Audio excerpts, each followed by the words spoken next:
Ndagushimiye kuri mugoroba w'uyu munsi asante kuko wongeye kugira umwanya wo guterana kugira ngo tubashe kumva ibyizo byatwemuriye. Ndagushimiye ku bwoko bwawe duteraniye amasaha ubagirire neza Mana baho umugisha buri umwe n'umwe wese mugasangire mahoro yawe agaze ku buzima bwawe Mana yaje ntacyo ufite nuheza abantu bantu kugira ngo babashe kunyurwa no kumva wowe ufite byose mu biganza byawe ubagirire neza ibyo mu wabateguriye babashe kumva no gutahura bibashe kubahindura imbaraga zawe no gutwara ngaho komeza bishyirwe hejuru cyane kuko uzabona kandi ugakora mu izina rya Yesu Kristo amen. Tungere Imana isirera gushimira.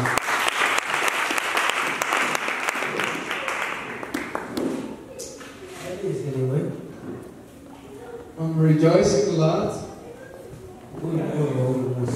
for this very beautiful evening. I want to thank God for touching my heart. Praise be to the name of the Lord. Praise be the name of the Lord.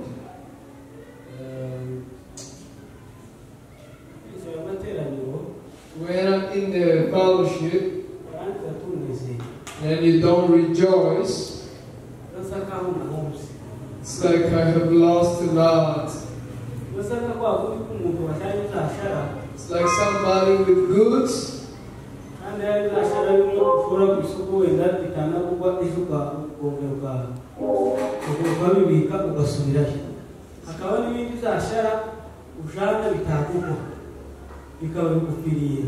so there's some other business when you don't buy the market for them, you lost everything.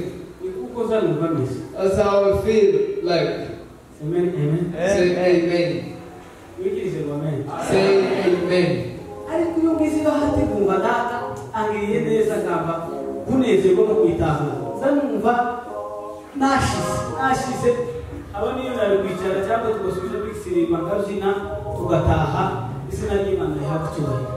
But when I feel the joy and play the instrument and go home, the name of the Lord be glorified for that. I want to thank the Lord for the salvation He gave us. Sang the same in a lot of thousands of sinners. You picked me to be one of your friends. Blessed be the name of the Lord. Lift your hands to Jesus. Amen. Praise be the name of the Lord.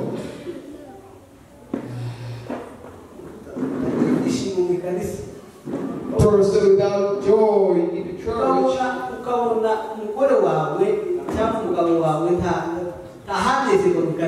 See your wife or husband don't rejoice in the church. When you get home, ask them whether they get the stress in the church. The person can never laugh outside. Rejoice outside when they get here. This mouth. When you get there, ask them, why don't you rejoice in the Lord's house? Certain woman got in the church and she slept. And she slept. And after that, she started smiling. She laughed louder. And people asked, what is wrong with you? And she said, I saw.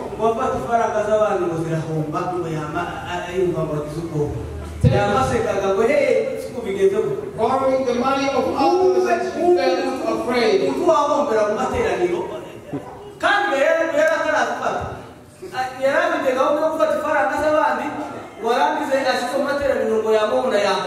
Because she liked to get the money, borrow the money, and then she lost the business. Some people, they live in other world here in the church. See a person looking at you, you think the person is really following carefully. But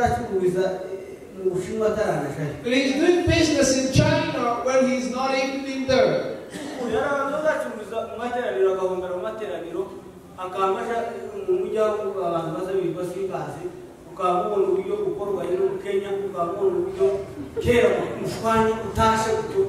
person will do the business while sitting in his seat.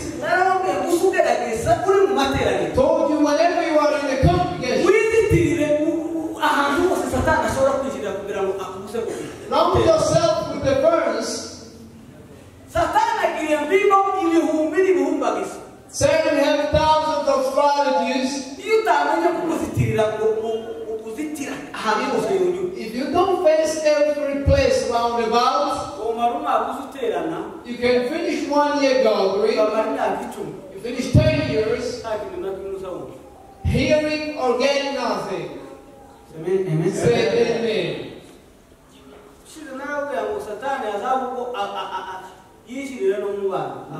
Last time I told you he even works through the children. Allow children allow. When you get the congregation, devil gets in the children.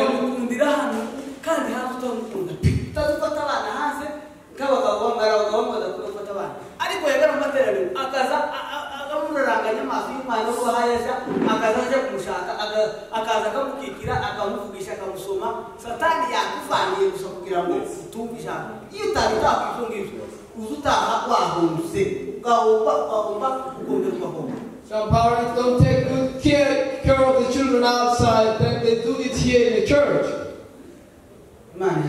Praise be to the name of the Lord. Try all way possible to fence yourself so you can hear the word. We're going to share the word of God. I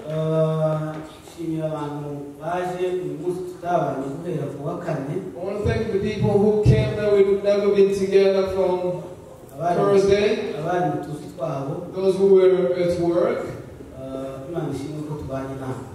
Glory be to God that we are gathering with them.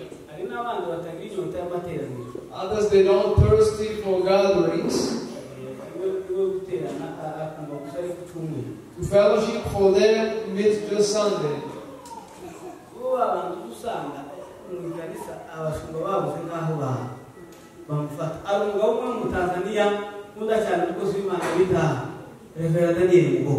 There's a man of God in Tanzania called Mugaga, Reverend.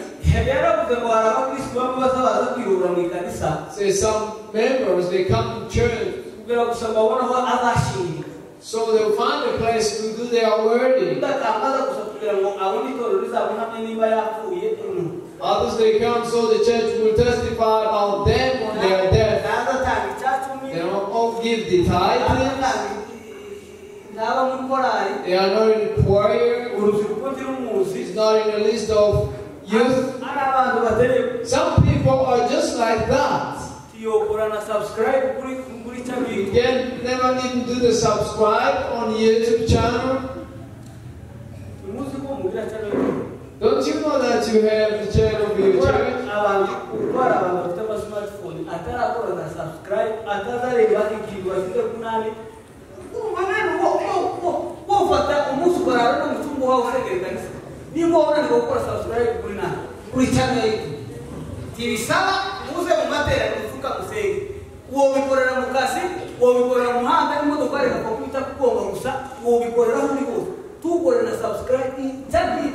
It requires you absolutely nothing to just do the subscription on the YouTube channel. You can do it wherever you are.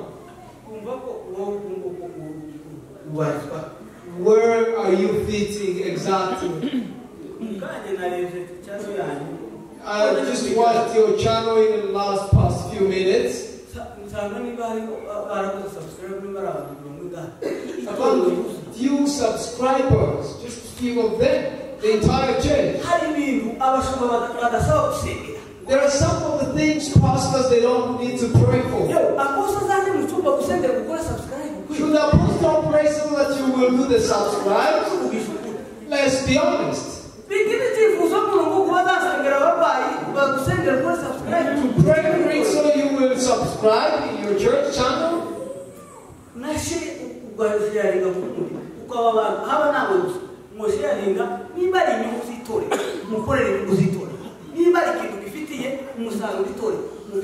it is something profitable for church, do it. You serve preachers.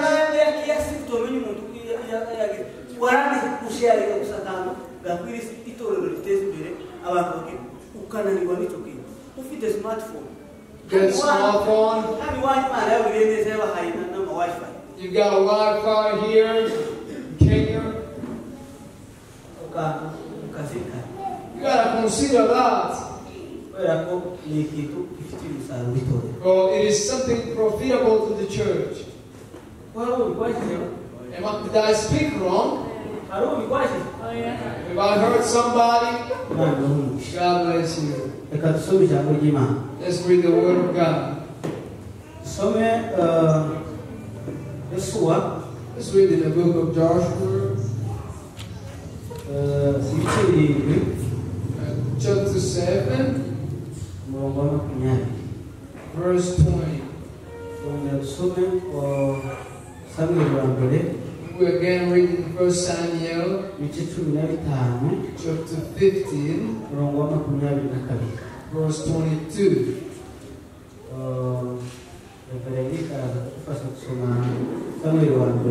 Reverend Tariq will help us read the 1 Samuel 15:22. Joshua 7:20. Aravuze ngo akana asubiza Yosuwa ati nukuri natumiwe Uwiteka Imana y'Abisirayeli. Amen. Amen. Subire. Let's repeat it again. Akani asubiza Yosuwa ati nukuri natumiwe Uwiteka Imana y'Abisirayeli. Amen. Amen. Somare. 1 Samuel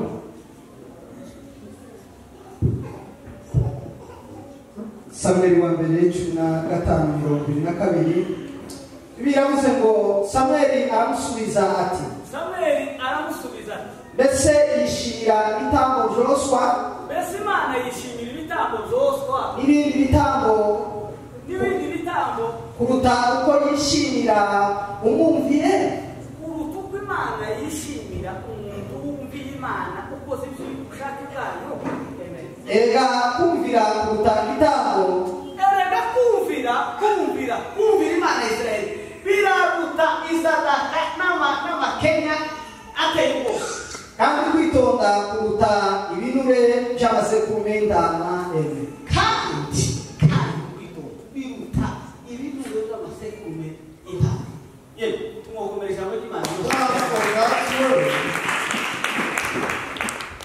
Ubushize kuwakane. Last time on Thursday, Ye gukora samari ibintu twavuze kuwakane. Just want to summarize Ejo kuwa gatanu ubu nyine iturangiza dukomeze ejo tutasoze gahunda z'ijambo. And then move on up tomorrow. Kuwakane On Thursday, abantu batari bari hano. people were not here. Twaganira ijambo rivuga ngo umuntu wese akeneye mugenzi we. Well, the word saying everybody needs another person. Tuvuga kuko mu buzima bwo kuja mu ijuru. We say in a life journey to go in heaven, in a pilgrimage to go to heaven, everybody needs somebody. We got different typical examples. There's a place we spoke about Paul, starting his first mission trip, to go with Barnabas. When the Amalekites were fighting with the Israelites, the Bible says Moses was lifting his hands and they were defeating the Amalekites. And when he drops the hand, they will be defeated. And then he got tired. The Bible says Aaron and Hur, they were supporting his hands. Because he wanted somebody to support him. And we say in this journey, you need somebody. Yesterday, we spoke the words of God. Read the book of Romans. I said, if it is possible with you, live with everybody peacefully. If it is possible on your personal life, live with everybody peacefully. Say amen. Say amen. In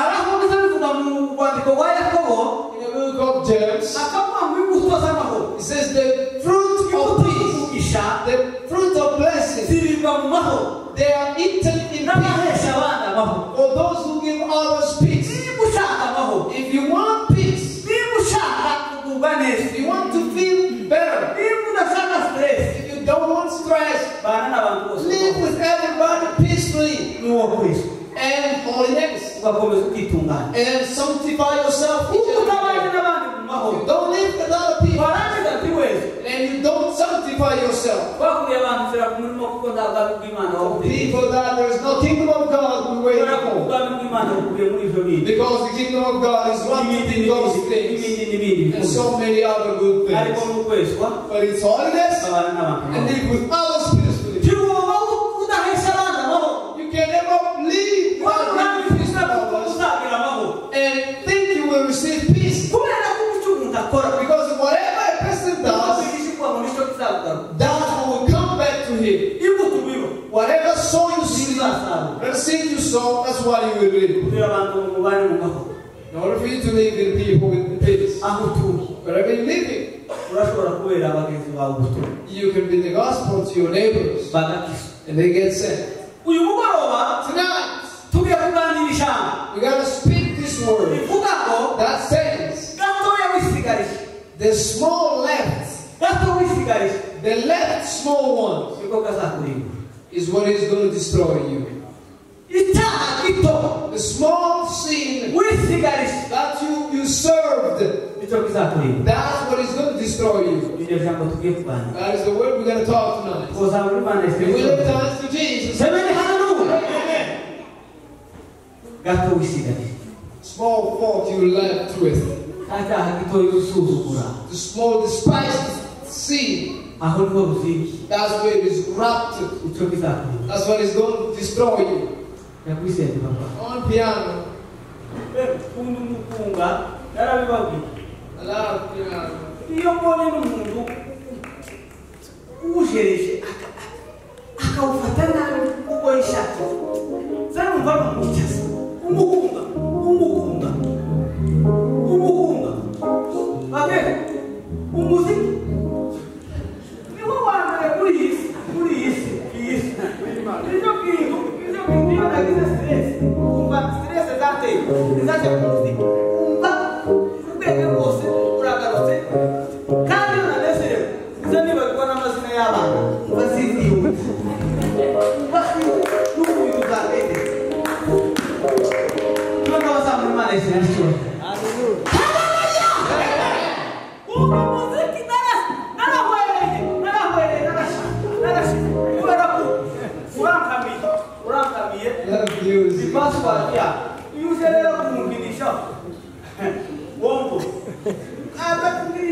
mwafashwe ba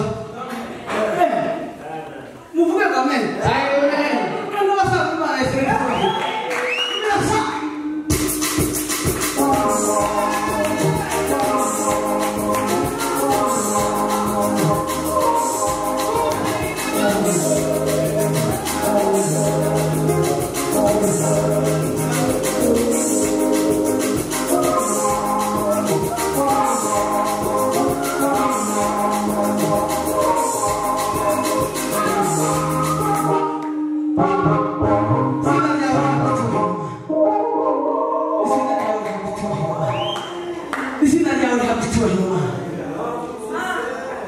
Adolescentes.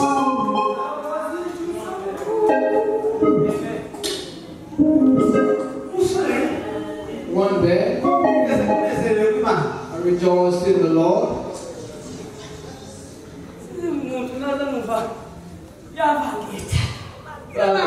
Somebody was disturbing me a lot. How will it go down?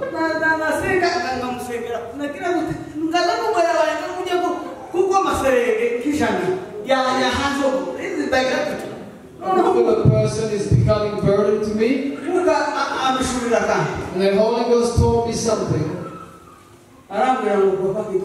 He said, to do. He said, yes, Father.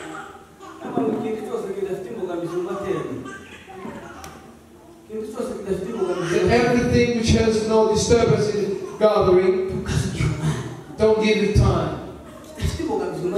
If there is no disturbance in your fellowship, don't fight against it. Fight those that disturbs the fellowship. Praise be the name of the Lord.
Let's share the word of God. The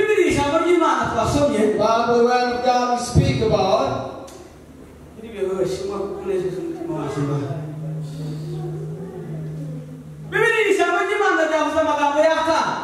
We read the words of Achan.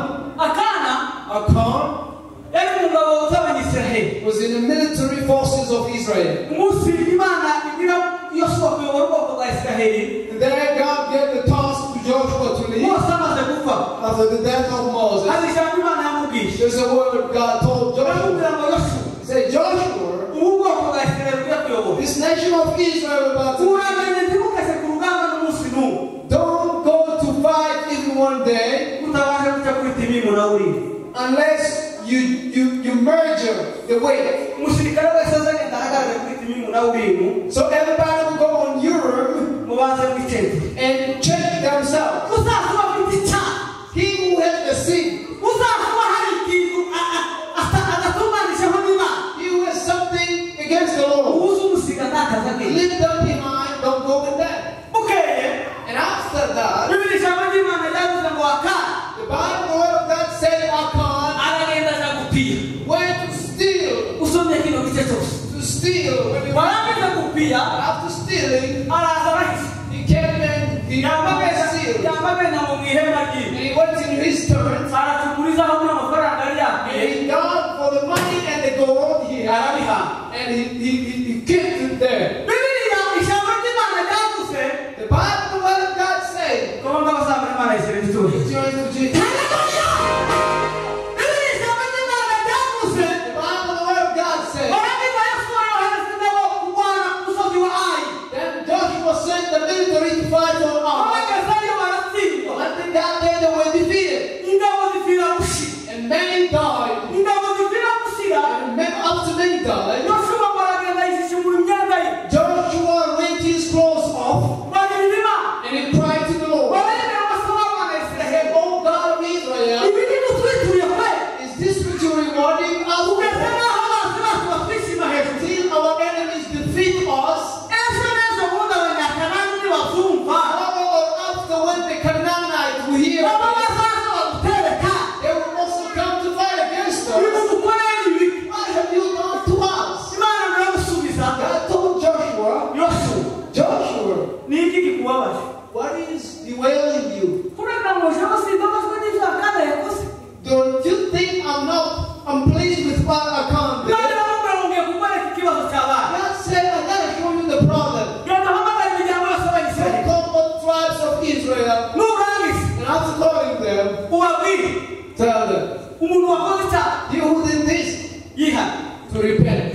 bibiri ijambo ry'imana ryavuze ngo akana ariteka n'aho twasomye The Bible, the word of God said, Achan stood. araza ababwira He yosuwa came to tell Joshua, baramubwira ngo mugaragu w'imana he said, servant of the Lord, ukuri kw'imana honestly, mudahira imana ya I isirayeli swear to God, muri jewe wakoze icyaha I didn't see. aravuga ngo reka mubwire uko nzagenza Let me tell you how we heard. nagiye I went ngo nanditse after bati neza took the bati money, zahabu bata n'amafaranga the money, nakwiye naje biri hariya mu ihema ryaje and dug in my niho tent. nabihishe That's why he niho did. wabona ingabo zashize The soldiers muri imana died. isirayeli nije wakoze icyaha I'm the one who sinned. koza muri imana isirayeli nije So wakoze he icyaha was to teach. maze namubwira ngo ibwira yosuwa God told Joshua, biramubwira ngo kurikizira mu banyisiraheli take out the abomination in Israel. bafata He took Achan, n'umuryango wiwe his family, n'abana biwe bose kids, n'ibintu byiwe byose belongings, babijana hirya y'umugwa took it out all aside the city, bamutera and amabuye they stoned him. n'umuryango wiwe wose All his family. kubera icyaha cya kabiri The seed of Achan. gato wisigarije The small that you left behind, kuko azakurimbura going to destroy you. semeni haleluya ufite abantu bameze nk'abakana byo mu itorero There are people like Achan in the ufite abantu church. bameze nk'abaka They are like Achan.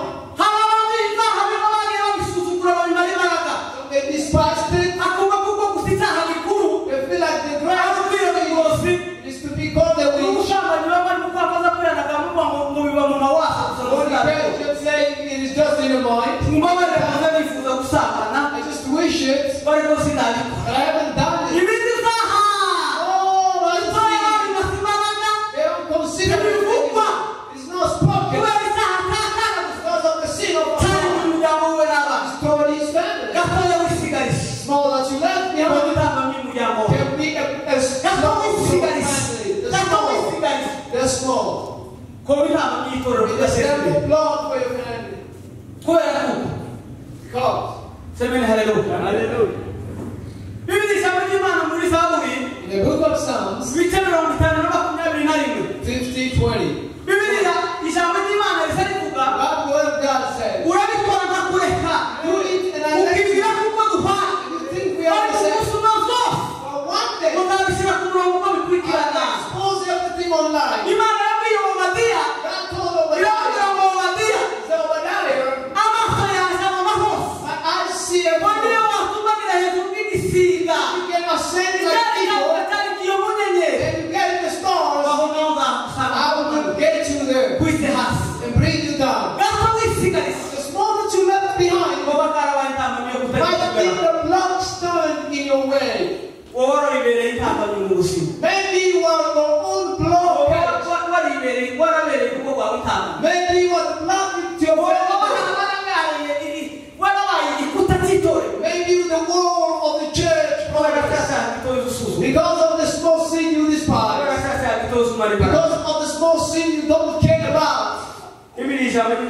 Bible, the Word of God says, he who stole a shilling and he who stole in the bank, they will all be judged as the same.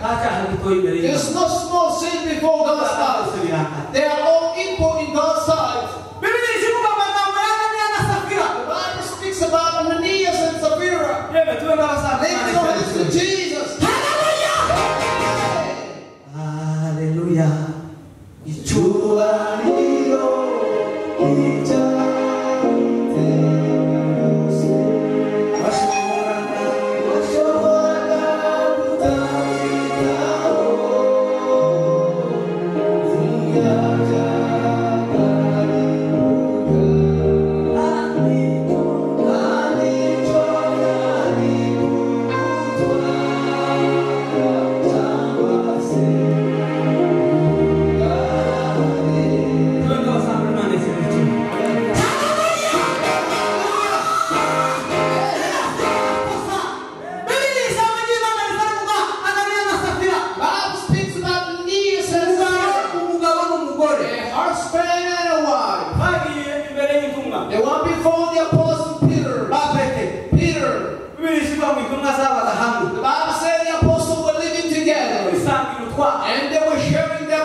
If you sold your property, you will put the money on the table and say, this is what I sold my property for.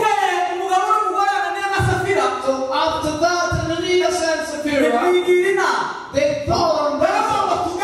They said, let's go hide part of our soul and break the money to two parts. And go to Peter and others. This is what we sold our property for. They thought about lying. And they left something behind for themselves. All you left behind will destroy you. Nothing will despise will destroy you. They sing the same, they took the seed.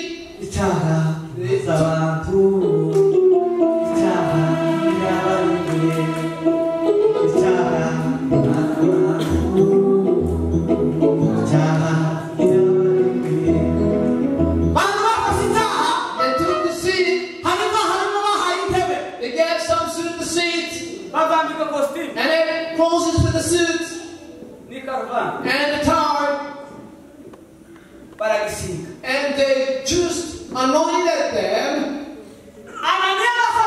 Ananias and Sapphira, when they got before Peter, he said, this is the money in which we sold our property.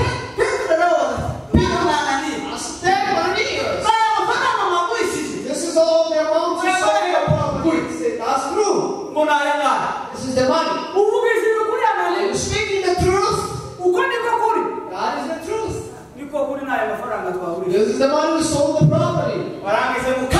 And after that, because God looks at every person, He looks at their something on the stone black, the insect, small insect. God had great cameras.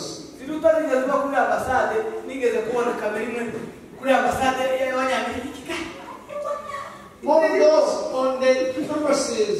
I think the camera can project. So the eyes of God go before, beyond that. God loses the end. Imagine the ends. On the black sky and in the dark. Why can you not see the seed inside your heart? God, who created you, and He gave you the spiritual breath and made you grow and leads you in every place you pass. Don't you think you will never recognize the seed inside of you? And after the Spirit of God just kicked Ananias and he fell down.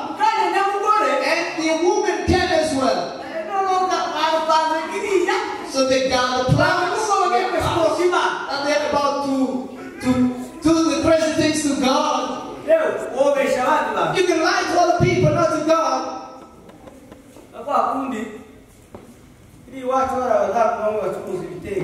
Back home, some women to sell materials.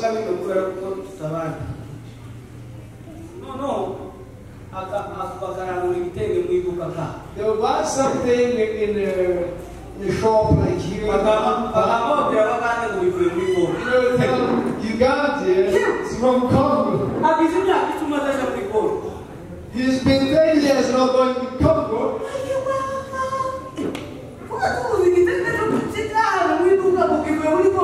Selling something here and you say it's from Congo. It is destroying people. When Sapphira entered there, because they knew what happened to his husband, they said, tell us the truth. Is this what you sold for the prophet? He said, that's all the money. He said, the feet that came to bury your husband, they take and bury you as well in the name of Jesus. Whatever you left behind might destroy you. Small that you do, and you don't rectify, you probably didn't rectify. This bad one might destroy you. You read the word as I'm concluding. But the word of God spoke about Saul, the king of Israel. The day, in the book of Exodus, when God took them out of Egypt, and they went over the desert of Moab, they met Amalekite. They fought against them. But to them, so God was angry. God was angry. He swore to himself that he would I will destroy the name of the Amalekite. But the word of God said, when Saul became the king, God remembered what he said. He said, Saul, God sent Samuel. He said, go tell Saul to go destroy the man. Destroy all of them. And after that, Saul went. When he got there, he did as commanded. And then he didn't do mistakes. The king of the Amalekites and brought him. And he looked at every good thing. God told him to destroy everything. Whatever from Saul was speaking of goodly things and brought them in his heart. How to bring them? God was so angry. God sent Samuel. What is that Saul did? Is what is worrying me? Say amen.